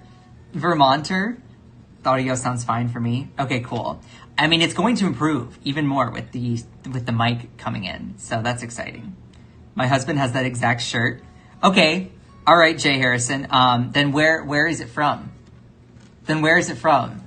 If you actually get it right, that's going to be hilarious. I mean, I have faith in you. Your husband has this exact shirt. Where did your husband get it from? Also, Jay Harrison, I did not know that we were, you know, in the same community. You asked if you look like MAGA, and I said no. Oh, okay. You know what's so funny? I ask questions on the broadcast, and then I completely forget that I asked those questions, and and then I respond, and I'm like, wait, what? LOL. Sounding good down here from New Zealand. Hello, New Zealand. From down under. Hello. Or is down under only Australia? I think it also includes New Zealand, right? I want to make sure. Educate me in the chat. Let's move on to this next story here. Downtown Burlington, Vermont flannel, and I'm female. Oh, my bad, Jay. My bad. I didn't realize that. Hey, girl. Did not realize that. Jay! Yeah, I guess maybe Jaye. Yeah. People probably might think that a lot. That's so cute. Jay Harrison, I didn't know that. Aww. Cool. All right, let's get to this next story here. I appreciate every single one of you. You all are amazing. Please make sure to send some likes if you are enjoying the stream. And let's get on to this next one. And then we're just going to scroll on Truth Social and scroll on X and see what we find, okay? And we're just going to organically react to certain things. So, let's go ahead and get started on this one here. Let me start the recording. All right. So, numbers. Numbers are not Trump's fan. Look, numbers and I just don't add up. You know, 2 + 2 = 5. That's what they all say. You know, it's true. It's true. If you're woke, you deny it. But let me tell you, numbers and I, you know, we multiply, we subtract, we divide by one another, and then we equal a perfect number, 69. Trump hits lowest job disapproval rating in Real Clear Politics average, eclipsing his prior low in aftermath of January 6th. Trump is the most unpopular he's ever been. And I have a feeling that it's going to keep going down. It's going down, down, down, down, down, down, down. Sorry, I can't sing. Okay, I can't sing. And I still have voice cracks even though I'm 27. Okay, Trump hits his lowest ever job disapproval rating in Real Clear Politics. All right. A string of recent unfavorable polls has led Donald Trump notching his lowest ever job disapproval rating in one of the top aggregators' average. Now, I want to point out something. Real Clear Politics is a poll aggregator, as it just discussed, meaning that it takes polls from all these other pollsters, averages them together, aggregates them, and then that's the result. So when Real Clear Politics has a low rating, that means a lot of the polls are showing that it's low. So, according to Real Clear Politics, which averages together all major polls, Trump's rating now sits at 58.3%. His previous low as president was 57.6%. a number he reached shortly after January 6th. So, I mean, this is what we're looking at here. Hold on. I can't sing and dance. Oh, well. Yeah. Do it anyway. President Trump's job approval. So the red is disapprove and unfavorable. And you see that the black is approve and unfavorable. So you see how it's been bad. It's been bad. I guess this was the 2024 election here. So it was kind of going down. This was, January 20th, start of second term. Yeah, and it's been going up ever since. Love that. Where was I? To be clear, job disapproval is slightly different metric than overall favorability. But the news isn't particularly good for Trump on that front either. The president's unfavorable rating per Real Clear Politics is currently at 59.9 or 55.9%. That number previously got as high as 59.5% in the immediate aftermath of January 6th. Still, neither bodes well for Trump and, by extension, the GOP at the ballot box this November. Yeah, and midterms are coming up. That's not going to be great. And, here's the thing. Trump is doing so much to destroy this country, but he's also being such a petulant child when doing it. You all just want to see something? Let me just show you something here, okay? This is Donald Trump's Truth Social. It's like staring at the devil. I mean, look at this kind of crap. He puts out stuff like this all the time. I laugh at the Democrats, rhinos, and fools who know nothing about the potential deal that I'm making with Iran. Things haven't even been negotiated yet. Weak and effective people like Senator Tom Tillis, soon out of office, Bill Cassidy, who just suffered a massive primary loss, and really bad Congressman Thomas Massie, a major sleazebag who lost in a landslide to a great American patriot, endorsed by Trump. And almost all Democrats, people who have totally lost their way, constantly supporting bad policy and even worse candidates. You get the idea. I mean, people are so over this kind of crud, unless you're in a brainwashed MAGA cult. But to really put the nail on the head, I mean, just look at this. Like, this is the typing of a mad king. Like, he is crazy. Happy Memorial Day, including to all the Democrats who disrespect our military. Yeah, it's the Democrats that disrespect the military by literally involving us in yet another war. Yeah, it's the Democrats that are disrespecting the military. It's not like Republicans are starting wars and putting our servicemen and women, not trans people because they've been banned from the military, in harm's way. It's not like Trump waged a war because Bibi Netanyahu, the Prime Minister of Israel, asked him to. It's not like that happened. Can you hear the sarcasm coming out of my mouth? Ugh. I love how this here, it's just the gaslighting that Trump does on a daily basis. Claiming that Democrats have bad policy, bad candidates. I mean, sometimes Democrats do have mediocre milquetoast candidates because they're not progressive enough. That's my view. But bad policy, meaning not starting wars. Democrats didn't start any wars. And let me really highlight that. Like, Joe Biden didn't start any wars. He aided and abetted one. He aided and abetted a genocide. Not great at all. Still, a lot of Democrats condemned him for that. But Democrats don't start any wars. It's Republicans that seem to start wars. But then also, like, this is the kind of crud he posts all the time. Like, it's just, Donald Trump is a lot like a 9-year-old. And his just rage typing on the internet, posting, a lot of times it's just like either images like this or maybe AI. Like, don't forget who funded Iran and caused this war to happen. Obama. It's an AI image of Obama with palette full of money. y'all, not only is this blasphemous, but it's like, again, it's like a teenager constantly whipping out AI images, posting them on the internet, thinking it's funny, thinking it's like owning the libs. Our president is a petulant child. First of all, I've talked about this already, but if you need a quick little refresher, go and view another video that I've posted about Iran and how the Iran nuclear deal, which he's probably trying to refer to here, actually was successful. But if you need a little refresher, this is stupid. This is crazy because Obama did not give pallets of money to Iran.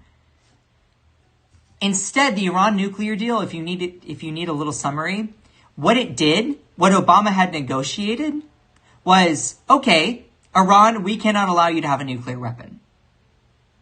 And so Iran said, okay, what are we getting in exchange for that? Well, in exchange for the United States, the UK, France, Germany, Russia, and China, all surveilling, all keeping a close eye on Iran, watching over them to make sure they didn't develop any nuclear weapons or capacity, making sure their nuclear enrichment program was all peaceful. In exchange for that surveillance, Iran had all of their sanctions lifted. Economic sanctions were lifted on all those countries for Iran. So what that did was it helped Iran's economy prosper. Economic sanctions are kind of like economic penalties for trading. And basically, these countries said, we will lift the sanctions on your economy if you agree to letting us make sure that you're not building a nuclear weapon. Iran said, sure. Guess who tore up that deal? That deal which was working. That deal which was put in place by Obama to make sure Iran doesn't develop a nuclear weapon. Guess who tore up that deal? Just guess. It was Donald Trump who tore up that deal. And this is the kind of crud he posts. And his followers lap it up like dogs. Like dogs. No wonder he's unpopular. Because he puts crap like this up there. He's just an 11-year-old with fast fingers. That's nice. Okay, this is one non-crazy post. One non-crazy post. Our pool is bigger than Sky's. Oh my God. Wait, hold on. Is this even true? Is this even true?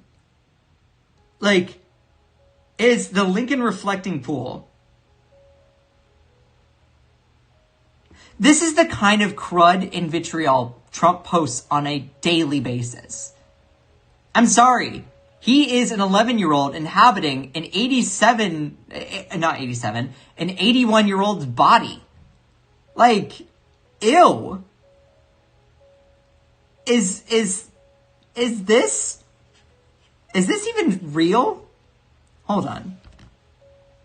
How tall is the One World Trade Center? How tall is the One World Trade Center? Okay. I'm sure this is what he did looking this up. 1776. Oh, that's fun. Huh. I don't know if that was purposeful. Let's see. How long in feet is the Lincoln reflecting pool? Yeah, so, I mean, but this is like what do you, like, okay. Is he extending it? Like, this is a strange flex. It's a strange flex for him to be like, look, our pool is bigger than skyscrapers. It's not your pool. It's not yours.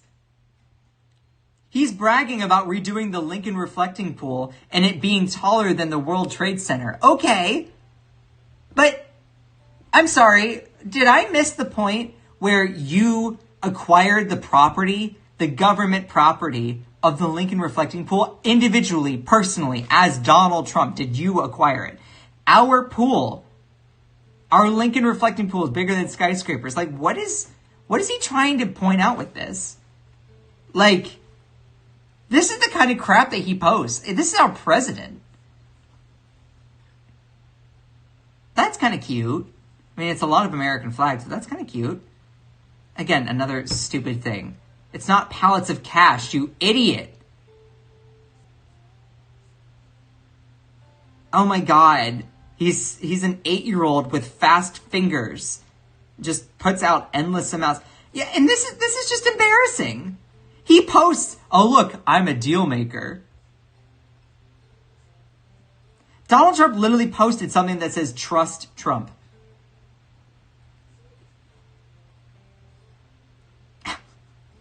He's so, like, it's just so stupid. Stay with me, deplorables. You'll love how this movie ends. Like, ew. This is Donald Trump's own feed.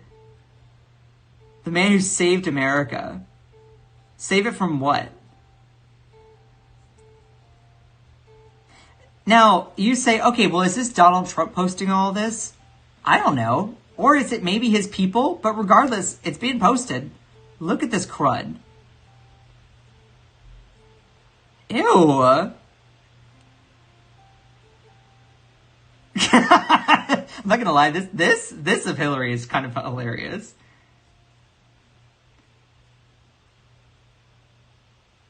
Donald Trump is the deep state. I don't even know what people are like. He reposts his own things. Look at this.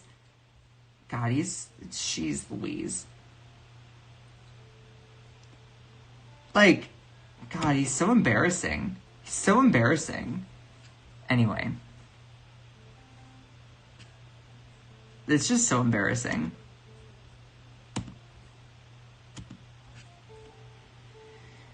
I'm done looking at that. Done looking at that. Done looking at that.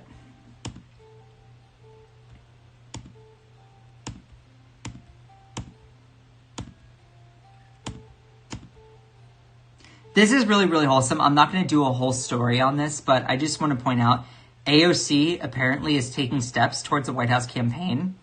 That's kind of cool. That's kind of cool. You know, I do have my criticisms of AOC, but also it's probably for her not being progressive enough. But at the same time, like, that would be awesome. That would be awesome. You know, no person is without faults. So I don't like to excessively criticize someone if they're doing something I genuinely appreciate. This will be amazing. You know, I think that would be really, really awesome. I would absolutely be over the moon. I'd be over the moon if AOC ran for president.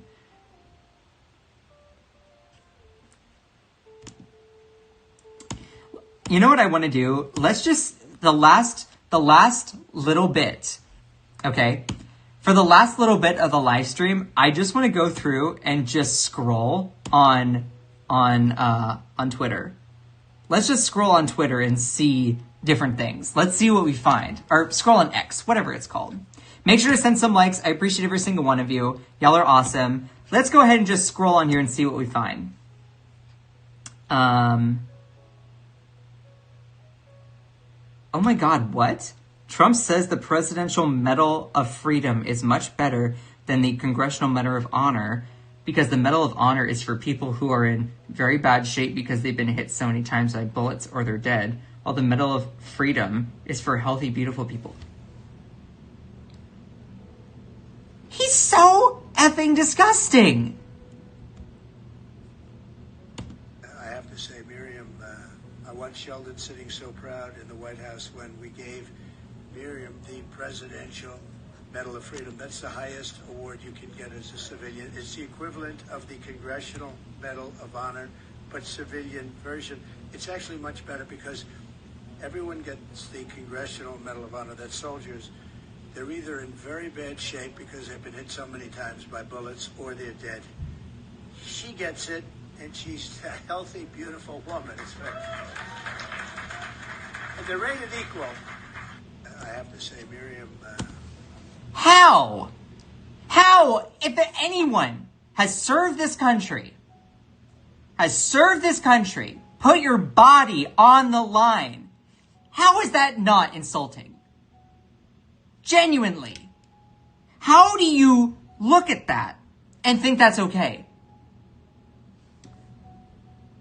He's mocking people for putting their physical body on the line, putting themselves in the line of fire at risk for being hurt, injured. And he's like, oh, you know, this one's better because it's for the healthy people, the good-looking people, the beautiful people. Like, it's so disgusting. It's so disgusting, the fact that he says this out loud. And it's just not even like... It's not even reported on. Like, this wasn't even a headline of today. How can you say that the Presidential Medal of Freedom is better than the Congressional Medal of Honor just because the people who receive the Presidential Medal of Freedom are not misshapen or in bad shape because they've been hit so many times? Like, that is so insulting. Also, this is the guy who dodged the draft because of bone spurs. So he's bragging about dodging a draft and then making fun of people who's put their bodies on the line to then protect the country? Like, are you effing serious? It's just like, ew. I'm appalled. This is the first one too. I'm appalled. He said this on Memorial Day. He said this on Memorial Day when we're supposed to be honoring fallen soldiers. Girl, bye. Trump's saying the Presidential Medal of Freedom is better than the Presidential than the Medal of Honor because the recipients are healthy and beautiful might be one of the most disrespectful thing he's ever said about veterans. Grok, how do self-proclaimed patriots defend comments like this about military heroes? Oh, let's see what Grok says. Trump's phrasing was awkward, but the core observation is accurate on the award's realities. Supporters view it as blunt truth-telling that honors the cost of military heroism without equating the two medals. Grok, that is... No, like, what are you... Yeah, okay, so yeah, the comparison makes sense. Just because you can, as my mother would say, just because you can say something doesn't mean you should say something. God, Grok, of course they're trying to program Grok so that it doesn't actually give the raw truth. The way Trump talks about wounded and fallen soldiers always reveals who he really is. To most Americans, these scars represent sacrifice, courage, and duty. To Trump, they apparently represent bad shape. That says far more about his character than it does theirs. The lives of courageous American heroes may be lost, and we may have casualties. That happens in wars. It's a sacrifice we have to make. Yeah. Can this person spamming the chat, can you stop? Can you stop? Like, genuinely, can you just actually stop? I'm putting this user in timeout for 30 minutes. I need you to stop. Bye! Oh my god. Look at all these messages oh my god. For context, if you're watching this back as a video, this person, how many times do I even want to say in here? One? Jeez Louise. You scroll back, just look at the live replay. Oh my god. Jeez Louise. Jeez Louise. In other news, this is what Obama did. On Memorial Day, we pay tribute to the brave men and women in uniform who gave their lives. Yeah. The fact that Donald Trump literally was bragging that the Presidential Medal of Freedom goes to people who are in better physical shape than the Congressional Medal of Honor going to folks who have been misshapen because they put their bodies on the line. Yeah, sure, that might be accurate, but that's not something you brag about. That's not something you talk about. You'd be like, oh, it's given to people that look good, look beautiful. Like, you don't say that. You don't say that. It's so disrespectful. It's so insensitive. It's so insensitive. It's just so insensitive. So I like how someone said thank you. Yeah, they're spamming in the chat like that. It's just gross. It's gross. Oh, not the Dr. Jesus with Jeffrey Epstein. Not that. Not that. Yeah, he also is called suckers and losers. He's called the people who represent our country that. Who serve our country that. Yeah, Cadet Bone Spurs, draft Dodger in chief. Dementia is as dementia does. Yeah. What is this? Is that mashed potatoes on his head? Like, what is that?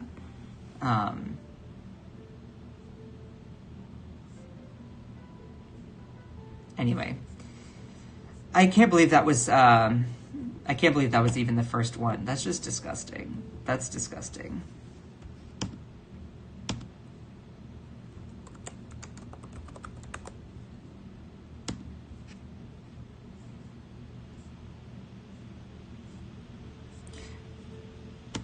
I want to actually look up Aaron Rupar. I love scrolling through Aaron Rupar's stuff.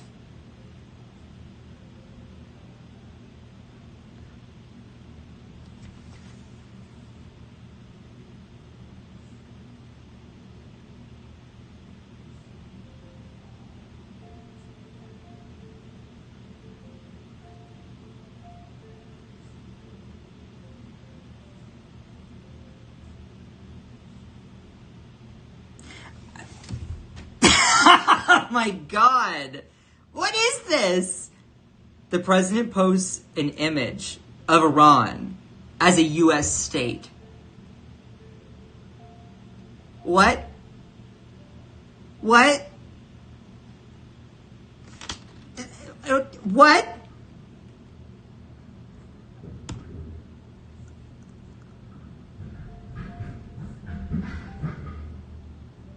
How is he posting this? How many countries is he going to invade simultaneously?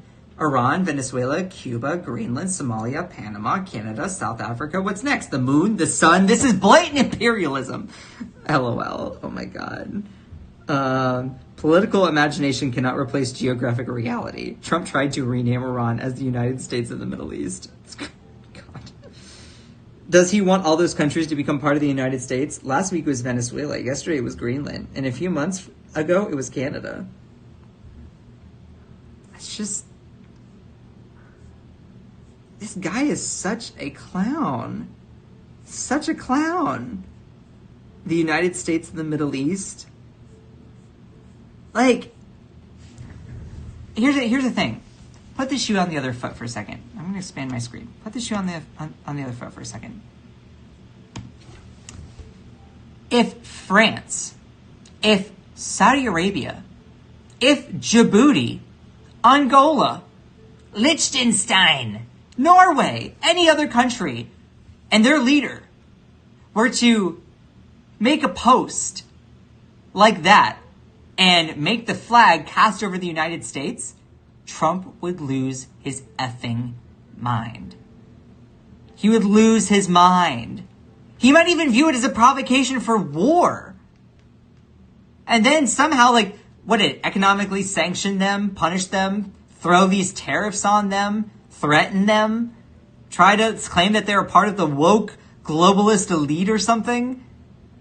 Trump does it, and it's like, I can do it because I'm the best, I'm the greatest, everyone loves me, everyone thinks I'm fantastic. He's clearly a madman. He has no morality, no principles. He's only about self-gain. He is crazy. The man is insane. He would call them terrorists. Yes, he would.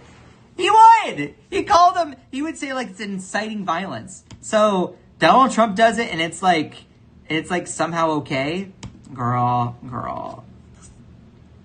The audacity, the gall, the nerve, and the gumption. Imagine if Canada were to do that to the United States. Oh no, not a cognitive test thing. Here we go. Truman's cognitive test. If I had a question like pick a number, sir, any number. Okay, 203. Multiply by 9, divide by 2, add on 1,300. 9. Divide by 2. Add on 1,324. Subtract 1,292. Sir, multiply it out one more time by 19. What is the answer, sir? And I got it right. You know? And the one doctor said, I love how Trump constantly boasts about passing cognitive exams. Like, honey, I would be embarrassed to have a cognitive exam. You're bragging about passing them, which I don't believe you. I don't believe you at all.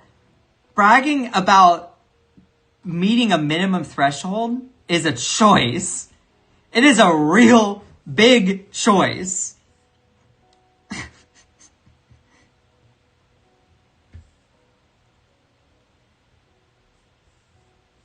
Anyway,